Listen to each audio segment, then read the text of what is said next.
Okay, this is called the Bunsen burner lab, and there is some components to read on it. This will be your first time firing up the Bunsen burners.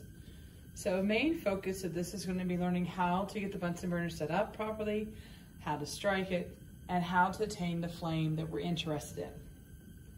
Throughout this lab, that'll be 2 days long, you're going to be asked to use different types of equipment, okay? And this is to help you get to where you feel comfortable using the Bunsen burner and knowing what to do in different situations.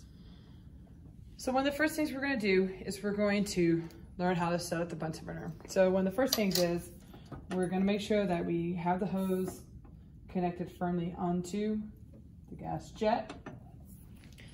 Make sure it's flat on the table. Have a handy striker ready to go.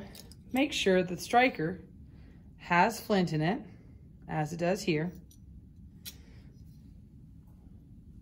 We're going to turn this on about 3/4 away,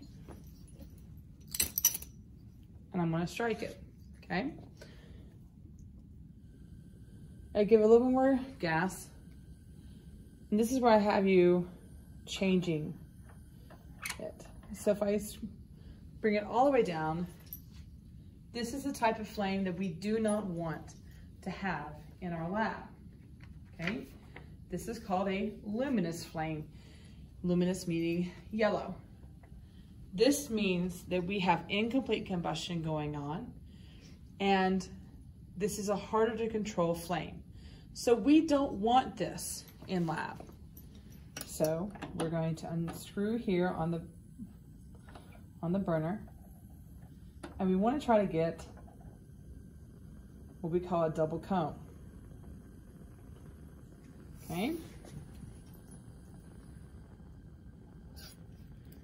I have the tip here, and then I have a double cone right there. This is the type of flame that I want every single time when we're working in lab. I want this flame here that has the double cone right there, okay? I've got an upper cone and I got an inner cone. This is what I want to burn with, okay?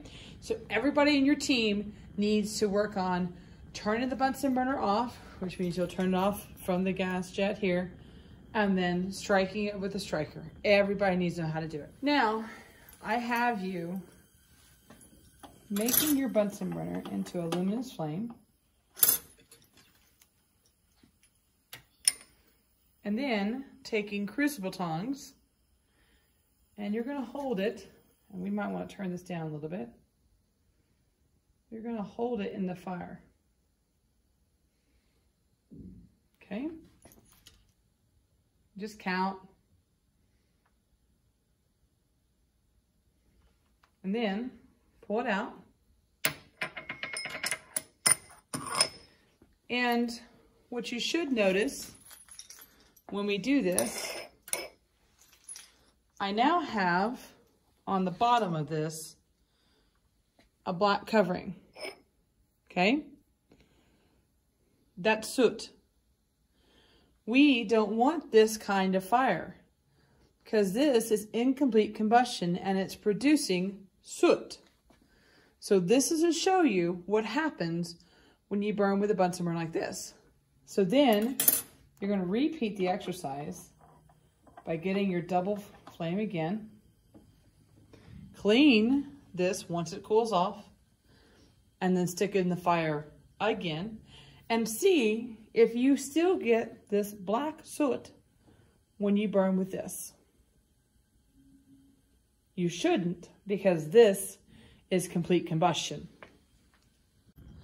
So the next thing I'm going to do is I'm going to take my wooden splint, and it tells you to bring it in, and you need to time yourself on this. So here I am, I'm going to bring it to the base. Don't want to burn all the way, but I want to get what it looks like as far as its shards, okay? Then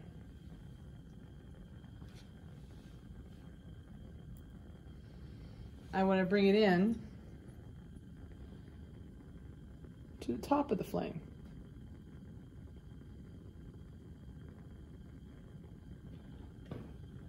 again,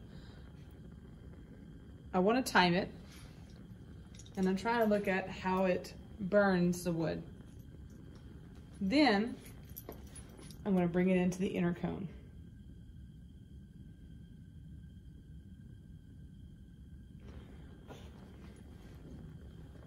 And now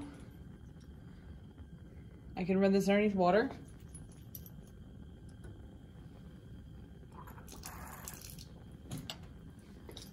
Now I can compare what has happened to my splint based on where I had it in the Bunsen burner. Okay, now this time we have a solid that we've measured out.